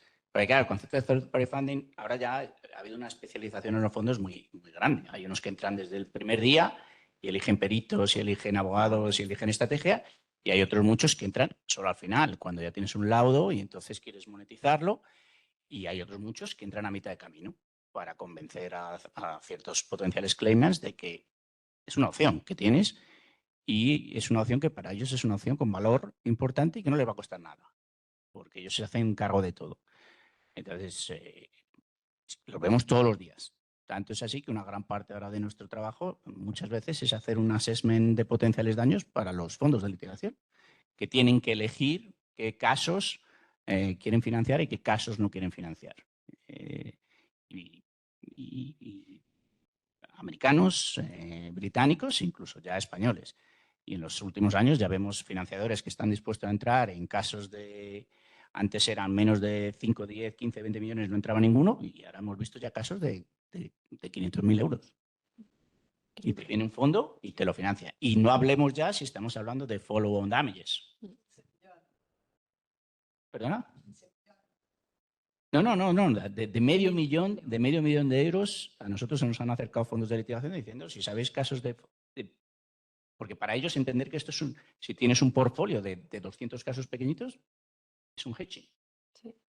Entonces, están aquí y han venido, y además vas teniendo especialización de fondos que van a entrar solo para el enforcement, fondos que van a entrar desde el primer día, fondos que van a entrar a mitad de camino. Y yo siempre digo que para mí, o al menos en mi experiencia, y David seguramente sabrá más que esto, resuelve en gran parte lo que a los economistas les encanta hablar del market failure, ¿no? Uno se pensaba muchas veces de qué necesidad tiene un bufete de abogados de asumir ese riesgo, ¿no? ¿O por qué lo asumían? Pues por mi experiencia es que en muchos de los casos los bufetes de abogados asumían ese riesgo de contingencia porque el mercado era tan competitivo que si no firmabas en ese sentido no había ninguna manera de que entraras a conseguir un caso. De repente ha llegado una entidad que se especializa en asumir ese riesgo. Y entonces el bufete de abogados se dedica a hacer lo que mejor sabe y ellos se especializan en... Tiene sus ventajas, tiene sus inconvenientes, sin ninguna duda. Hay fondos de litigación piratas con los que no volvería a trabajar en mi vida y hay otros con los que ha sido un placer trabajar con ellos. Esto es como todo en esta vida. Muchos acabarán desapareciendo y acabarán quedando, pero que están aquí desde hace ya mucho tiempo en la sombra y que cada vez... de nuevo, estábamos hablando del nuevo tratado posible nuevo tratado de México-Unión Europea, ahí ya hay una cláusula que se establece que es obligatorio señalar que tienes un fondo de litigación detrás. Y muy seguramente lo siguiente será que el fondo de litigación tendrá que revelar cuáles han sido sus asesores legales, que muchos son in-house, pero otras veces tienen asesores legales por fuera para ayudarles a elegir los casos, igual que sus peritos. Podría darse el caso que de repente un bufete de abogados que asesora a ese fondo, un miembro de ese bufete te lo encuentras en el tribunal arbitral.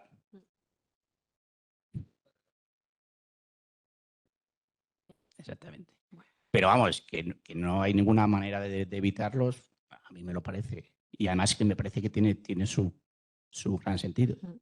Yo creo que es un tema y un debate interesantísimo y que da para otra sesión, así que dejadme que lo pensemos un poco porque quizás no sea la última. No sé si alguien tiene alguna pregunta más, nos hemos alargado muchísimo. Roberto, gracias.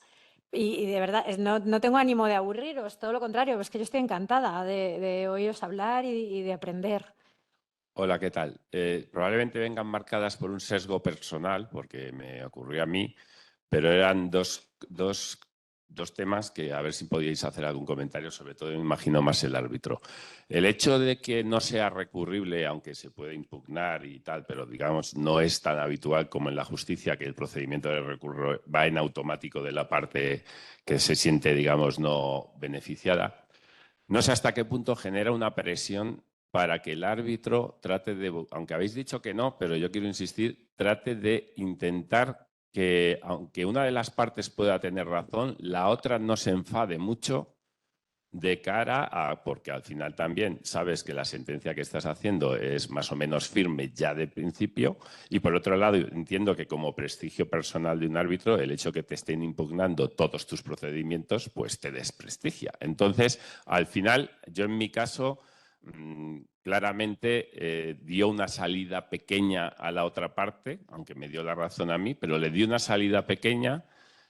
Y por otro lado, cuando yo hablé con mis abogados, que eran muy buenos abogados, digo, oye, esto hay que ir a decir que no es así. Y me dijo, vamos a quedarnos como está, que luego nunca se sabe. Y imagino que a la otra parte le dijeron lo mismo. Entonces, al final, yo sé que creo que hubo una cierta, por parte del árbitro, que también era un árbitro muy prestigioso, una parte de darle un cierto, oye, no puedo decir digital 1 sí, 0 no. Entonces, esa sería la primera duda. Entiendo cómo lo ves. Y luego lo otro es que el tema de arbitraje y las renovables va asociado sí o sí a que yo tengo plantas fotovoltaicas del 2008 y tenemos el deshonor de ser el segundo país con más arbitrajes incumplidos, el gobierno de España, que ya nos están quitando edificios por media Europa y tal, ¿no? Entonces, te das cuenta de que al final esto no funciona no está muy claro, que cómo puede ser que para el Tribunal Constitucional, que es hasta donde ha llegado para los que hemos recurrido, ha dicho que no hay retroactividad y que esto no pasa nada, y sin embargo en los arbitrajes internacionales creo que el 80%, porque los otros 20% se agarraban a algo formal, pero el 80% fallan contra el gobierno de España, cuando la razón es la misma. O sea, no hay dos casos distintos, es un mismo caso. Y aquí te llega todo hasta el Constitucional y te dicen que el gobierno de España tiene razón. Y te vas en un arbitraje internacional y todo que no, que es al revés. Cuando la causa es la misma, ¿no? Genera un poco de sorpresa y ya para los afectados pues nos genera, como podréis imaginar. Entonces, un poco esas dos reflexiones, a ver qué opináis.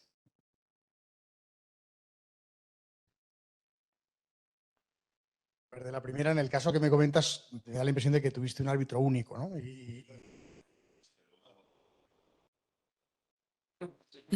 O sea, que yo diría que ese arbitraje era un arbitraje de los fuera de ahora y de los viejos tiempos. Esos viejos tiempos, o sea, esos nuevos tiempos. Para mí viejos tiempos es 2002 o hasta 2003, que es la ley de arbitraje pre-2003, post-2003. Y ha cambiado mucho. Yo arbitraba algo entonces, ya tengo años, y ha cambiado mucho, mucho, y ahora eso es impensable. Vamos, yo no tengo esa experiencia. Entonces, el arbitraje sí que es verdad que es one shot, o sea, cuando uno se mete a arbitraje, tiene que saber que para bien o para mal se acaba ahí, y la acción de anulación es algo muy, muy, muy residual y muy restrictivo, y se anulan muy pocos laudos, no los laudos incorrectos. O sea, nadie anula un laudo porque esté mal en cuanto al fondo. Lo anulan porque no tiene convenio arbitral o porque el árbitro se ha pasado 3 pueblos por temas procedimentales. El fondo no se revisa y el que va a arbitraje tiene que saberlo. Y yo creo, Laura está aquí, que al final las empresas, bueno, tú también lo eres en tu medida, prefieres una cosa y que tenga un tiempo a estar litigando 15 años, con muchas vueltas, ¿no? Entonces, eso respecto a la primera. Respecto a la segunda, yo entiendo que es muy difícil de digerir que alguien que tiene plantas fotovoltaicas aquí, que le han hecho un cambio legislativo igual que al señor de al lado, que en vez de llamarse García, se llama Sumitomo, ese es uno llega al Supremo y no cobre y Sumitomo cobre. Y eso, la explicación, que es jurídica, no tiene por qué satisfacer, es que las reglas aplicables son distintas. Es decir, cuando uno es español y trabaja en España, invierte según la normativa aplicable interna y tiene los remedios de recursos que proporciona la normativa interna. Recurso contencioso administrativo, tal, Supremo. Aplica la ley el decreto de X y vive en ese país y se queja ese país. visto con un poco de simpatía, el señor Sumitomo está en Tokio y llega a España y le dice, oye, vente a España a invertir. Sí, ¿por qué me voy a ir a España a invertir y no me voy a ir a Corea? Pues mira, porque yo tengo un tratado con Japón que dice que te voy a tratar y te voy a dar un trato justo y equitativo a todos tus nacionales que vengan a invertir a España. Y que le voy a dar plena protección y seguridad. Y que puede tener unas legítimas expectativas de que su inversión va a venir aquí. Y yo digo que te voy a dar una retribución razonable si te no sé qué, hace números. Dice, caramba, es que esto es tirar a parado. Y el de Tokio viene aquí. Y de repente le cambian las reglas del juego. Oye, que me has llamado tú. Y entonces él no aplica la jurisdicción contencioso administrativa ni el Real Decreto tal. Él aplica que tú me has infringido el tratado porque ese Real Decreto que un tribunal ha dicho que está bien dicho, estará bien dicho conforme a la Constitución, pero no está bien dicho conforme a un tratado que prevalece sobre la Constitución frente a todos, pero desde luego frente al japonés. Entonces el tío tiene una normativa distinta. No, que a ti el cabreo no te lo quita nadie, ya lo sé yo. Eso ya me lo sé.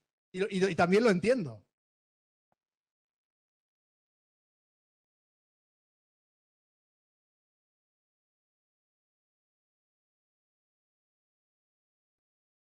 No, yo soy bastante crítico de muchas cosas con nuestro país, pero quizás demasiadas, pero eso pasa en todos los países. O sea, si tú tienes una normativa interna, hay un tema de jus variandi.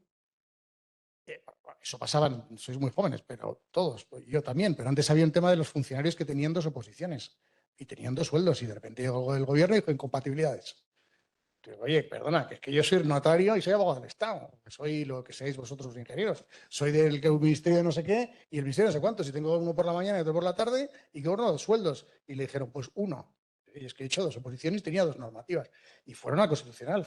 Y dijeron que los funcionarios no tienen derechos adquiridos. O sea, y ponte también, es que siempre es muy bueno, y eso quizá por el defecto de ser árbitro, ponerte en los zapatos del otro. Ponte el zapato del mal gobierno y tal, que les ha salido bien, ¿eh? Porque los arbitrajes de renovables, la pasta que tenían y que podían perder a la que están pagando de verdad, les ha salido fenomenal. Al gobierno español les ha salido fenomenal. Por lo que, claro, o sea, ellos no sabían que, es que me estoy yendo, perdonar, ¿eh? No. Ellos no sabían cuando hicieron la normativa de cambio de régimen que había la Carta de la Energía. O sea, el abogado del Estado que lo hizo no lo sabía y no se imaginaba que eso pasaba. Y no tenía quizá tuviera que por qué saberlo, pero era una cosa que estaba por ahí que nadie sabía, entonces no se imaginaban los arbitrajes de inversión, pero así lo han hecho muy bien y les ha salido un resultado con lo que debían haber pagado, lo que han pagado, les sale bien. Pero digo, ponte los zapatos del otro, ponte en el zapato, me da igual si eres del partido A o de la oposición B, el que le toque. Cuando estás en la oposición, un tío te hace 17 cosas que dices, qué barbaridad, y llegas y quieres deshacer un poco lo mal hecho. Y acabas de dar unas elecciones, tienes la soberanía, tienes la legitimidad y quieres cambiar algo. Pues no puedes estar tan atado. O sea, tienes que aplicar la ley y el derecho y tal, pero tienes que tener un cierto jus variandi. Entonces, o sea, no estoy justificando el decreto de renovables, ¿eh? Creo que se pasaron 3 pueblos y que lo hicieron. Pero tienes que ver un poco siempre todo desde los dos lados. Y el cabreo que no te lo quita nadie lo entiendo perfectamente. José también tiene unas palabras. Yo, un tema en beneficio del tiempo, Miguel Ángel tiene un tren a las 9, ¿no? Nos quedan, no, tardas un cuarto de hora, pero bueno. No convendría irse más tarde de 25.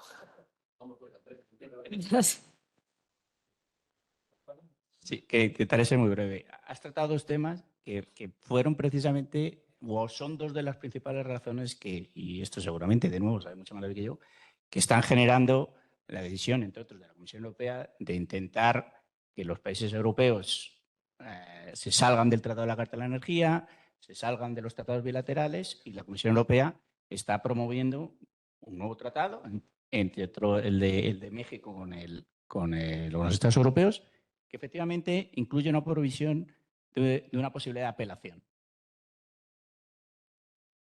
dentro del arbitraje. Veremos si se acabará aprobando o no. Yo estoy de acuerdo con David. A mí me parece que una de las grandes ventajas del arbitraje y lo que hacía atractivo el arbitraje es que de alguna manera limitaba los periodos de duración.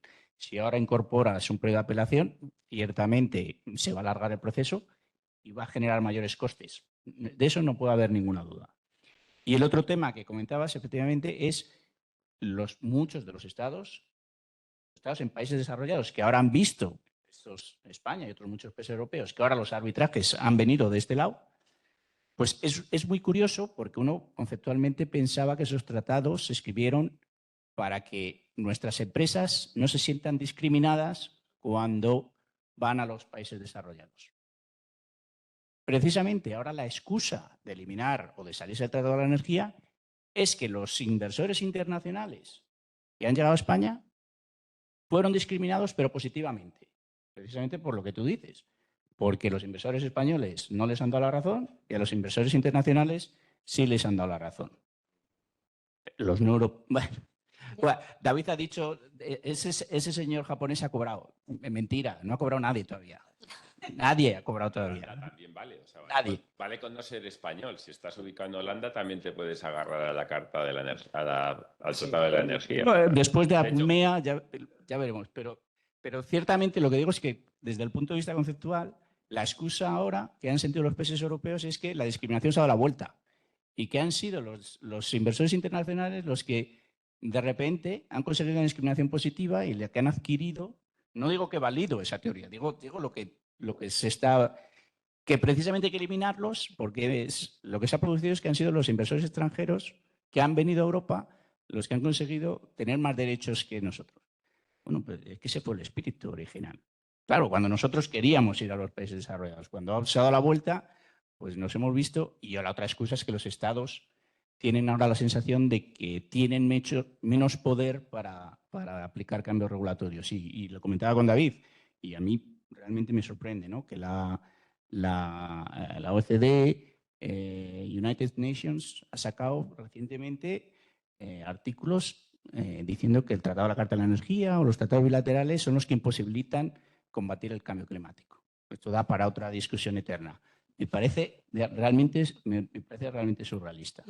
Últimamente estaremos discutiendo si los estados tienen que pagar o no por sus decisiones, pero que pueden tomar decisiones bajo el Tratado de la Energía, pueden tomar decisiones bajo cualquier tratado.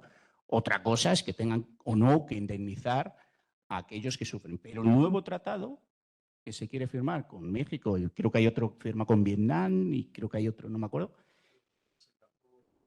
introduce una cláusula explícita en la que dice, aviso a navegantes, los gobiernos tienen derecho a regular, como si antes no lo tuvieran, pero no tenemos derecho a indemnizar a nadie a pesar de que esos cambios regulatorios generen una situación financieramente negativa para los inversores o incluso si no cumplimos con las expectativas legítimas que le ofrecimos a esos inversores. Pues sí, porque gracias de verdad a todos, pero es que se nos ha echado la tarde y la noche encima y no sé la lluvia cómo andará. Así que bueno, simplemente finalizar. Os agradezco a todos de verdad que hayáis venido porque ha sido interesantísimo y todo se andará. Vamos a dejarlo ahí. Muchas gracias.